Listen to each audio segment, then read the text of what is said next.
दोस्तों नमस्कार। Exam कांकस channel पे आपका स्वागत है। मैं हूं केदारनाथ मिश्रा। दोस्तों जैसा कि आप जानते हैं कि इन दिनों हम लोग घटनासार वार्षिक करंट अफेयर्स के जो वन लाइनर पोर्शन है उसका अध्ययन कर रहे हैं। अभी तक हम लोगों ने राष्ट्रीय घटनाक्रम को पढ़ लिया है और अंतरराष्ट्रीय घटनाक्रम के 2 पोर्शन को अभी तक हम लोगों ने पढ़ा है। आज हम लोग अंतरराष्ट्रीय घटनाक्रम का तीसरा पोर्शन और आखिरी पोर्शन पढ़ने चल रहे हैं। दोस्तों अगर आपने इसके पहले की वीडियो अभी तक नहीं देखी है तो उसे जरूर देख लीजिए। उसका लिंक हमने डिस्क्रिप्शन बॉक्स में दे दिया है, साथ ही हमने उसकी प्लेलिस्ट भी बना दी है। आप YouTube पे एग्जाम कांकस चैनल डालेंगे और वहां आपके सामने ये प्लेलिस्ट खुल के आ जाएगी। आगामी पीसीएस परीक्षा और बिहार परीक्षा के लिए यह करंट अफेयर्स बहुत इंपॉर्टेंट है, इसलिए जरूर पढ़िए।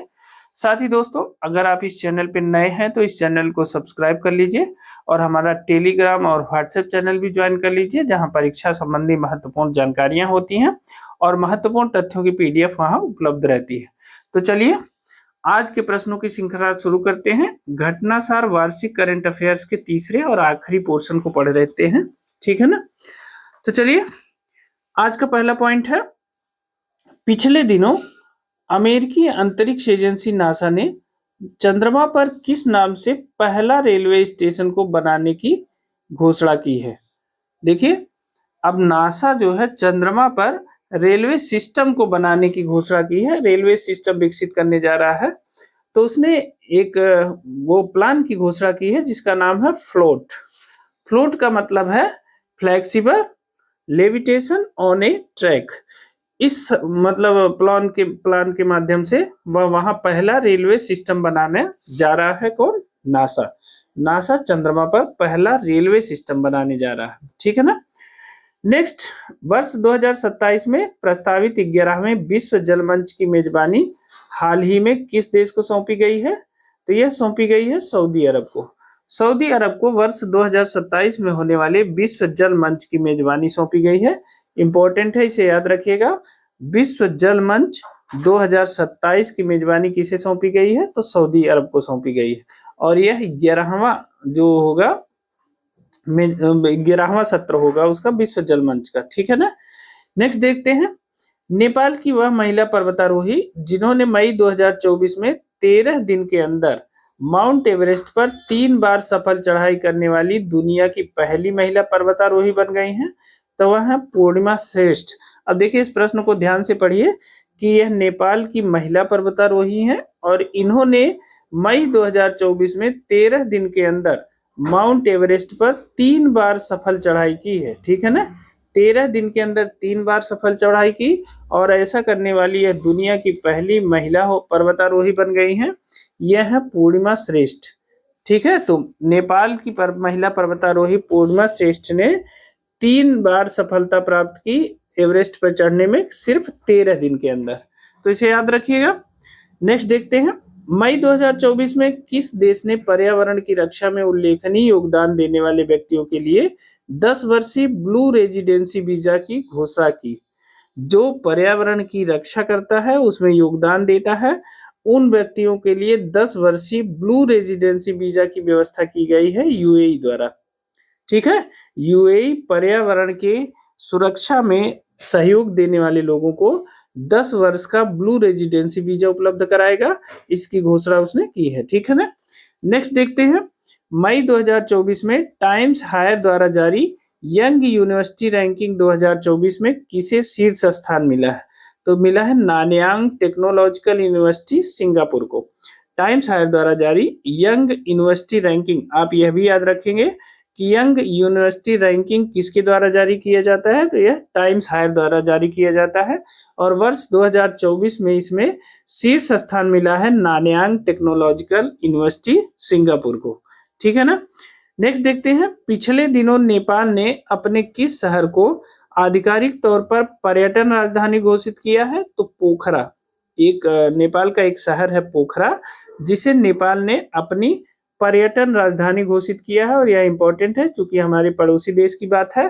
तो नेपाल जो है उसने अपने एक शहर पोखरा को आधिकारिक तौर पर पर्यटन राजधानी घोषित किया है और यह इंपॉर्टेंट है, आप इसे याद रखिएगा, ठीक है ना। चलिए नेक्स्ट देखते हैं, देखिए मई 2024 में जारी वेल्थिएस्ट सिटीज रिपोर्ट 2024 में विश्व का सर्वाधिक अमीर शहर किसे घोषित किया गया? तो यह घोषित किया गया न्यूयॉर्क, अमेरिका को। मई 2024 में वेल्थिएस्ट सिटीज रिपोर्ट 2024 में विश्व का सबसे अमीर शहर घोषित किया गया है न्यूयॉर्क को। ठीक है ना, इसे ध्यान रखिएगा। नेक्स्ट देखते हैं, लगातार बढ़ रही मुद्रास्फीति से परेशान जिम्बाब्वे ने अपनी अर्थव्यवस्था को स्थिर करने के उद्देश्य से अप्रैल 2024 में किस नाम से स्वर्ण समर्थित मुद्रा जारी की? तो इसका नाम है जिग, जेडाई या जिम्बाब्वे गोल्ड। देखिए जिम्बाब्वे में मुद्रास्फीति बहुत ज्यादा है, वो 1 लाख अंक के पार हो गई है, बहुत ज्यादा है।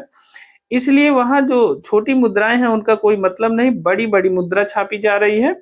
ऐसे में चूंकि कागजों की मुद्रा कमजोर पड़ रही है तो जिम्बाब्वे सरकार ने स्वर्ण लगी हुई मुद्रा जारी की है जिसका नाम है जिग, स्वर्ण की मुद्रा।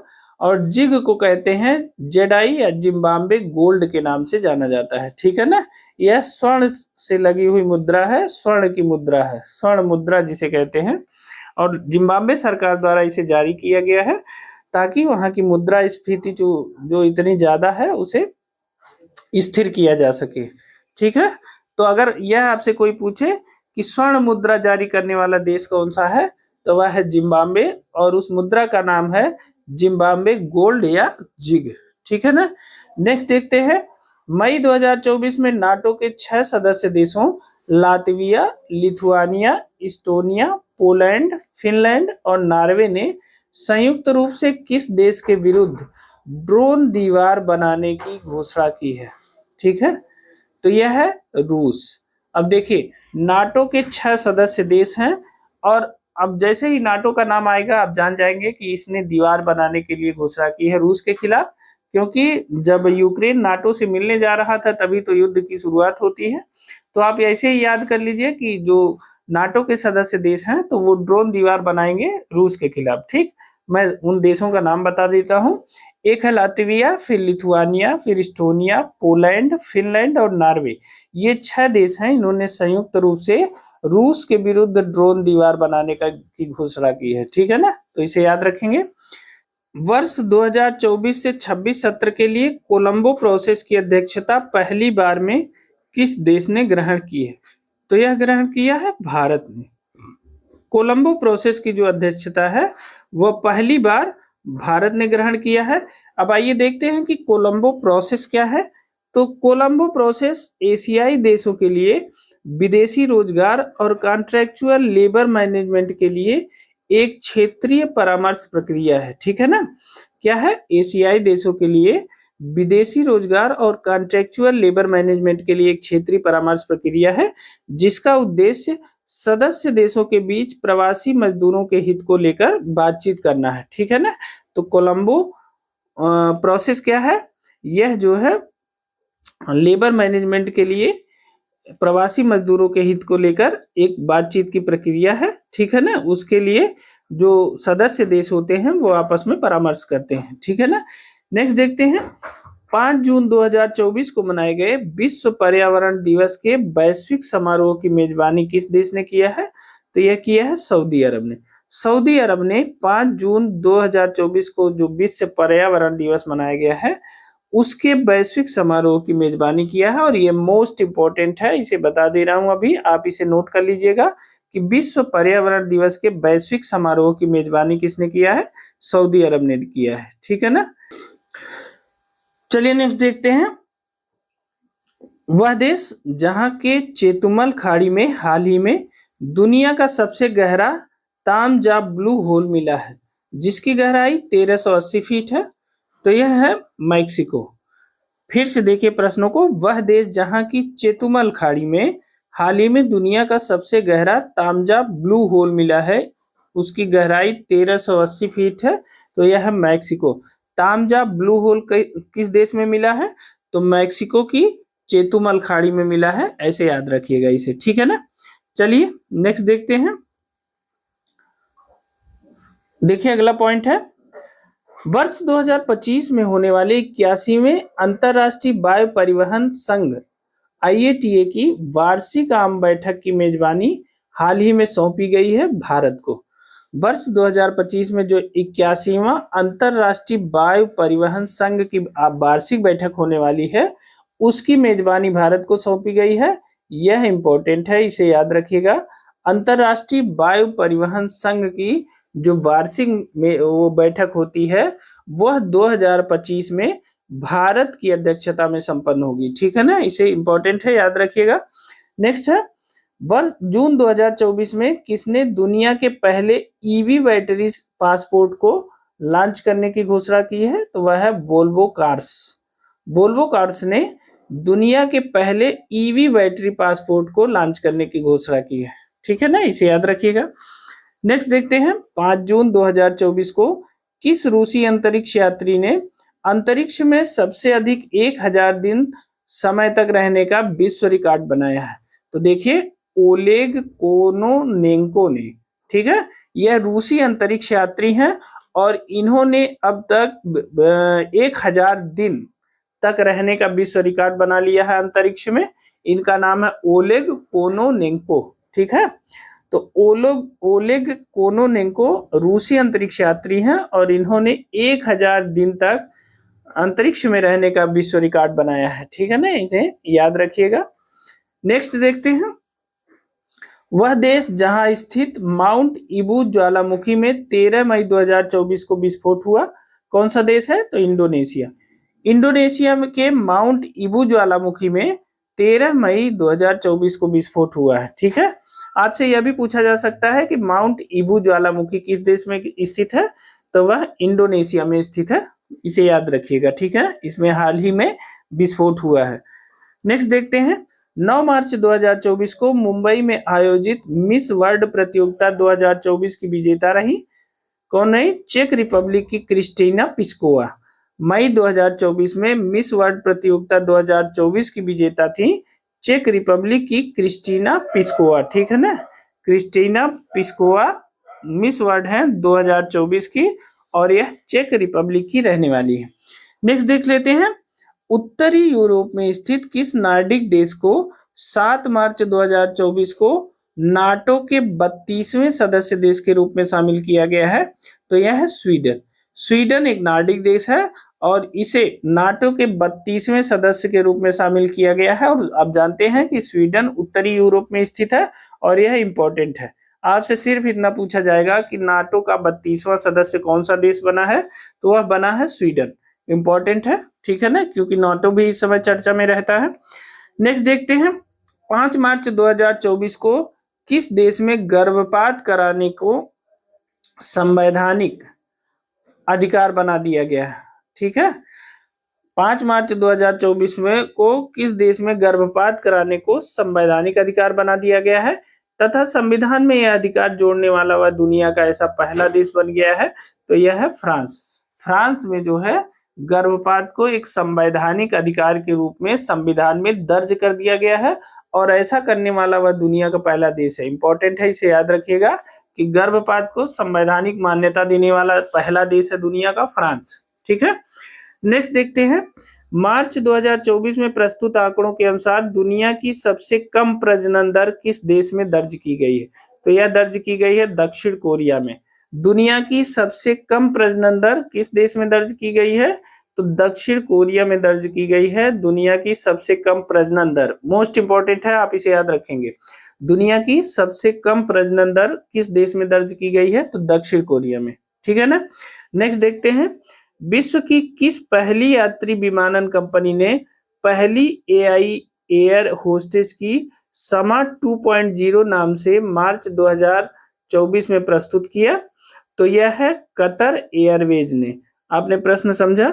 यह विश्व की किस पहली यात्री विमानन कंपनी ने पहली एआई मतलब आर्टिफिशियल इंटेलिजेंस एयर होस्टेस, इसका नाम है समा 2.0, इस नाम से मार्च 2024 में प्रस्तुत किया? तो कतर एयरवेज। कतर एयरवेज ने विमानन मतलब दुनिया की पहली जो है ऐसी विमानन कंपनी है जिसने पहली एआई एयर होस्टेस, उसका नाम रखा है उसने, मतलब आर्टिफिशियल इंटेलिजेंस वाली एयर होस्टेस है, उसका नाम है समा 2.0, इसके नाम से उसने अपने एयर उसमें प्रस्तुत किया है, ठीक है ना।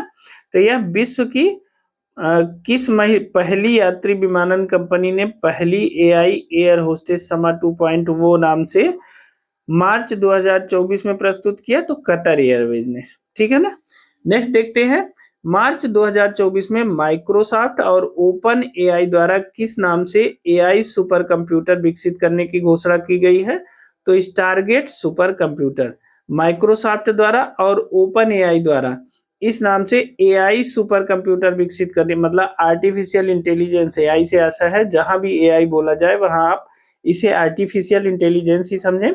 तो एआई सुपर कंप्यूटर विकसित करने की घोषणा की है, तो यह है स्टारगेट सुपर कंप्यूटर, ठीक है ना। तो इंपॉर्टेंट है। नेक्स्ट देखते हैं, संयुक्त राष्ट्र महासभा द्वारा जून 2024 में किन देशों को संयुक्त राष्ट्र सुरक्षा परिषद के लिए नए अस्थायी सदस्य के रूप में चुना गया है? तो देखिए, पाकिस्तान, सोमालिया, डेनमार्क, पनामा और ग्रीस। आप इसे याद रखिएगा, यह जून 2024 में इन देशों को संयुक्त राष्ट्र सुरक्षा परिषद के नए अस्थायी सदस्य के रूप में चुना गया है। इसमें चूंकि पाकिस्तान भी शामिल है, इसलिए यह इंपॉर्टेंट हो जाता है। पाकिस्तान, सोमालिया, डेनमार्क, पनामा और ग्रीस, यह 5 देश ऐसे हैं जिन्हें संयुक्त राष्ट्र सुरक्षा परिषद के अस्थायी सदस्य के रूप में जून 2024 में चुना गया है। आप इन 5 नामों को नोट कर लीजिएगा, इंपॉर्टेंट हैं और जरूर परीक्षा में पूछे जाएंगे। कौन कौन से हैं? यह है पाकिस्तान, सोमालिया, डेनमार्क, पनामा और ग्रीस, ठीक। नेक्स्ट देखते हैं, मई 2024 में विश्व स्वास्थ्य संगठन यानी WHO ने कहां पर वॉक द टॉक योगा सत्र कार्यक्रम का आयोजन किया? तो यह है जिनेवा, स्विट्जरलैंड में। WHO ने कहां पर वॉक द टॉक योग सत्र कार्यक्रम का आयोजन किया? तो जिनेवा, स्विट्जरलैंड में किया। इंपॉर्टेंट है। इसको ऐसे भी पूछा जा सकता है कि वॉक द टॉक योग सत्र कार्यक्रम का आयोजन कहां पर या किस देश में किया गया? तो वह किया गया जिनेवा, स्विट्जरलैंड में, ठीक है ना। चलिए नेक्स्ट देखते हैं। देखिए, अगला पॉइंट है, 20 मई 2024 को कजाकिस्तान ने कहां पर आयोजित परमाणु सुरक्षा पर अंतरराष्ट्रीय सम्मेलन की अध्यक्षता की? तो वियना, ऑस्ट्रिया। देखिए, इससे पहले वाले में भी वीडियो में हमने बताया था कि परमाणु सुरक्षा पर जो अंतरराष्ट्रीय सम्मेलन हुआ वह कहाँ हुआ? वह हुआ वियना, ऑस्ट्रिया में। अब देखिए, जब वियना, ऑस्ट्रिया में परमाणु सुरक्षा पर अंतरराष्ट्रीय सम्मेलन हुआ तो इसकी अध्यक्षता किसने किया? कजाकिस्तान ने। यह दोनों पॉइंट इंपॉर्टेंट है। यह कथन के रूप में पूछा जा सकता है, केवल 1, केवल 2। जैसे कि यह पूछा जा सकता है कि परमाणु सुरक्षा पर अंतरराष्ट्रीय सम्मेलन किस देश में संपन्न हुआ? तो वह संपन्न हुआ वियना, ऑस्ट्रिया में। और यह पूछा जाएगा कि इस सम्मेलन की अध्यक्षता किस देश ने की? तो यह कजाकिस्तान ने की। आपका कथन 1 और 2 दोनों सही है। यह प्रश्न इस रूप में आने वाला है, इसलिए मोस्ट इंपॉर्टेंट है। मैंने आपको इसे प्रश्न के रूप में कन्वर्ट करके बताया, आप इसे याद रखिएगा, ठीक है ना। नेक्स्ट देखते हैं, 25 मई 2024 को किस देश ने पृथ्वी के ध्रुवों का अध्ययन करने के लिए लघु जलवायु उपग्रह प्रीफायर का सफल प्रक्षेपण किया? तो यह है अमेरिका। अमेरिका ने पृथ्वी के ध्रुवों का अध्ययन करने के लिए लघु जलवायु उपग्रह प्रीफायर का सफल प्रक्षेपण किया, ठीक है ना। पृथ्वी के ध्रुवों का अध्ययन करने के लिए लघु जलवायु उपग्रह प्रीफायर, इसका सफल प्रक्षेपण किया है अमेरिका ने। इंपॉर्टेंट है, ठीक है ना।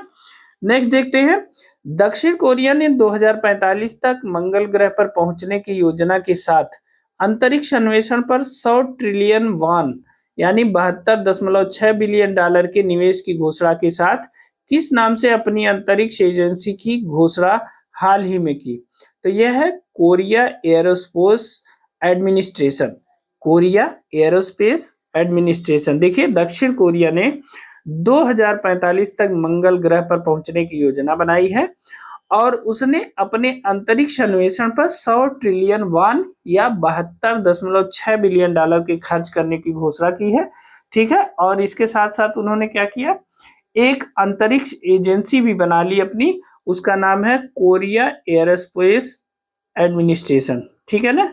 यह दक्षिण कोरिया की अपनी खुद की अंतरिक्ष एजेंसी है, ठीक है ना। तो इम्पोर्टेंट है, यह भी पूछा जा सकता है कि दक्षिण कोरिया ने किस नाम से अपनी अंतरिक्ष एजेंसी बनाई है, तो वह है कोरिया एरोस्पेस एडमिनिस्ट्रेशन, ठीक है ना।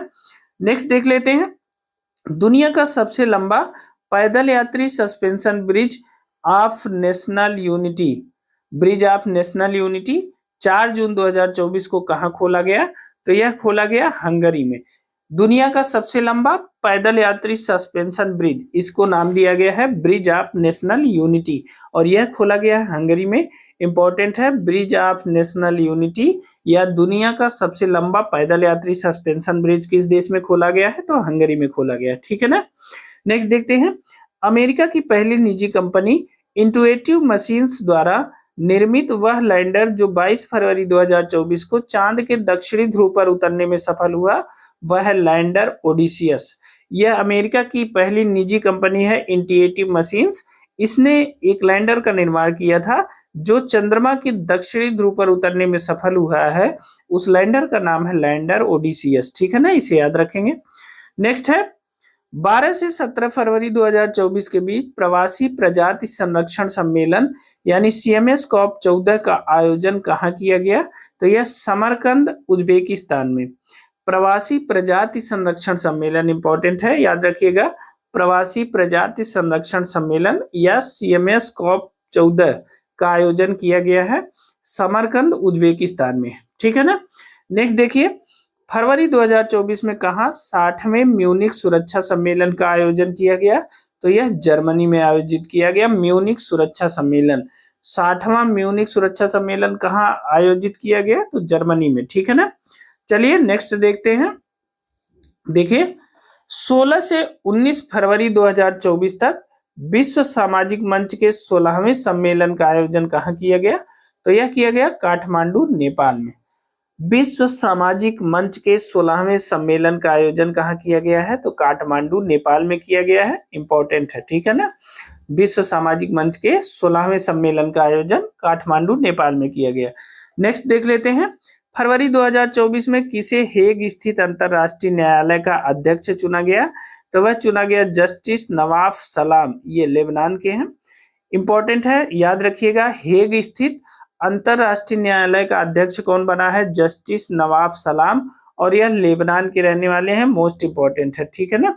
जस्टिस नवाफ सलाम लेबनान के रहने वाले हैं और इन्हें हेग स्थित अंतरराष्ट्रीय न्यायालय का अध्यक्ष चुना गया है।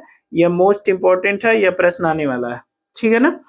नेक्स्ट देखते हैं, हाल ही में कौन सा देश अपने नियमित राष्ट्रीय टीकाकरण कार्यक्रम में मलेरिया वैक्सीन को शामिल करने वाला दुनिया का पहला देश बन गया है, तो वह है कैमरून। जैसे बच्चों को नियमित टीकाकरण होता है, ऐसे ही टीकाकरण में उसने एक मलेरिया वैक्सीन को भी जोड़ दिया है। जो नियमित टीकाकरण कार्यक्रम है उसमें मलेरिया वैक्सीन RTS ASO1 मास्क्यूनॉक्स उसको शामिल करने वाला दुनिया का जो पहला देश है वह है कैमरून, ठीक है ना। तो इंपॉर्टेंट है, याद रखिएगा, कैमरून ने अपने नियमित राष्ट्रीय टीकाकरण कार्यक्रम में मलेरिया वैक्सीन RTS ASO1 मास्क्यूनॉक्स को शामिल किया है, ठीक है, मास्क्यूरिक्स को शामिल कर लिया है और यह इंपॉर्टेंट है, आप इसे याद रखेंगे, ठीक। नेक्स्ट देखते हैं, जनवरी 2024 में विश्व का सबसे बड़ा 18 मिलियन टन लिथियम भंडार कहां पर खोजा गया, तो यह कैलिफोर्निया अमेरिका में खोजा गया। अमेरिका के कैलिफोर्निया में विश्व का सबसे बड़ा लिथियम भंडार खोजा गया है और अंदाजा लगाया गया है कि यह भंडार 18 मिलियन टन का हो सकता है, ठीक है ना। तो इंपॉर्टेंट है, दुनिया का सबसे बड़ा लिथियम भंडार लगभग 18 मिलियन टन कहाँ खोजा गया है, तो कैलिफोर्निया अमेरिका में, इंपॉर्टेंट है, याद रखेंगे। नेक्स्ट देखते हैं, फरवरी 2024 में जारी टॉमटॉम ट्रैफिक इंडेक्स 2023 में किसे दुनिया का सर्वाधिक ट्रैफिक जाम वाला शहर घोषित किया गया, तो यह है लंदन ब्रिटेन। लंदन ब्रिटेन को दुनिया का सर्वाधिक ट्रैफिक जाम वाला शहर घोषित किया गया है। यह टॉमटॉम ट्रैफिक इंडेक्स 2023 के द्वारा बताया गया है, ठीक है, कि दुनिया का सबसे बड़ा सबसे ज्यादा जाम वाला ट्रैफिक जाम वाला शहर है वह है लंदन, ठीक है ना। चलिए अब नेक्स्ट देखते हैं, अगले पेज पे आते हैं। देखिए, फरवरी 2024 से यूरोप में पहली बार कहां से यूपीआई का औपचारिक रूप से प्रयोग शुरू किया गया? तो यह है एफिल टावर, फ्रांस से।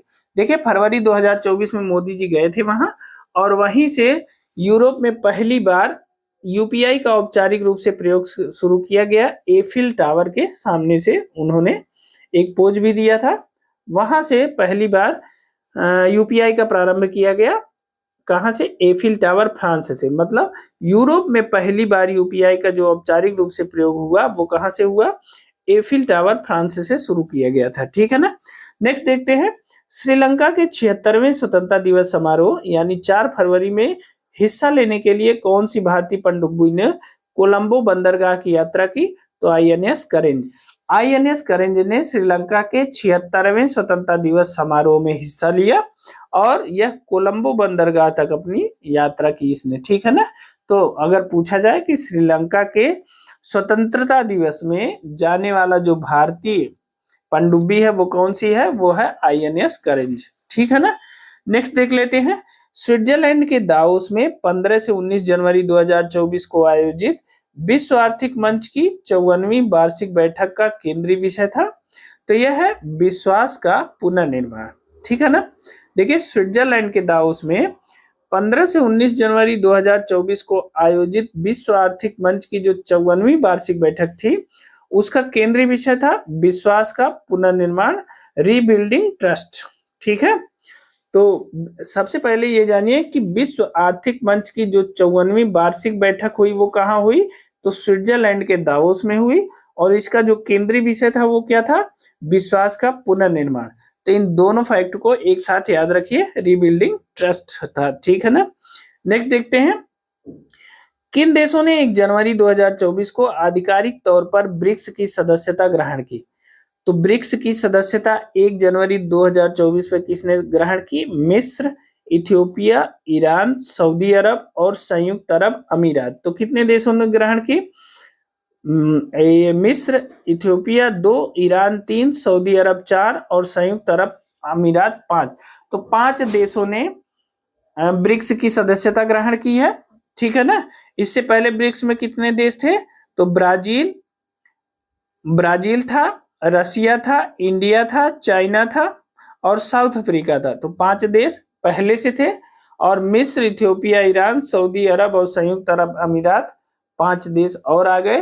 तो देखिए, इस तरह से 10 देश हो गए ब्रिक्स में। ठीक है ना। ब्रिक्स में जो देशों की संख्या हो गई 10 हो गए। 10 नहीं, देखिए 5 देश ये हो गए, और फिर ब्राजील, रसिया, चाइना, इंडिया और साउथ अफ्रीका 5 देश उधर, कुल 10 देश हो गए। ठीक है ना। तो 10 देशों का ये संगठन हो गया ब्रिक्स। ये 5 देश जो शामिल हुए हैं, आप इन्हें याद रखिएगा, इनके बारे में जरूर पूछा जाएगा, इनमें से किन देशों ने ब्रिक्स की सदस्यता ली है?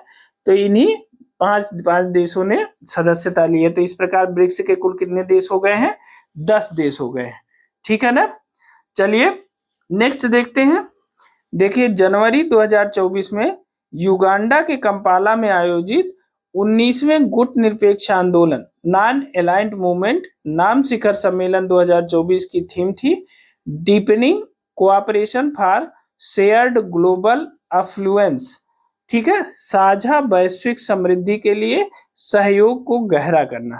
ठीक, देखिए 19वां जो गुट निरपेक्ष सम्मेलन हुआ वह युगांडा के कंपाला में हुआ, और इस शिखर सम्मेलन की थीम थी deepening cooperation for shared global affluence, मतलब साझा वैश्विक समृद्धि के लिए सहयोग को गहरा करना। ठीक है, तो ऐसे समझिए कि 19वें गुट निरपेक्ष आंदोलन का जो शिखर सम्मेलन है वो कहाँ हुआ?